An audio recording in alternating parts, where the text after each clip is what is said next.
الرحمن الرحيم. السلام عليكم ورحمة الله وبركاته.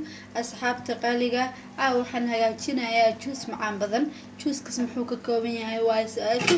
Wuxuu ka kooban yahay cambe, passion, moos, iyo kiwi, koob caano ah, ice cream vanillada ah, sokortana qof walba dooqiisa. Markaan shiidanana waa isku soo noqonaynaa. Wow, juice-ki markii aan shiidanay soo miiranay ice cream-kan korka uga soo darsanay saas u qurux badnaaday macaanka ka daran.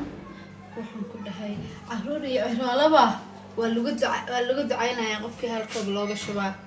Saxaabay subscribe iyo like iyo share isku kay dara aad baan u mahadsantiin walaalahayga qaaliga oo quruxda badan aad baan idin jeclahay.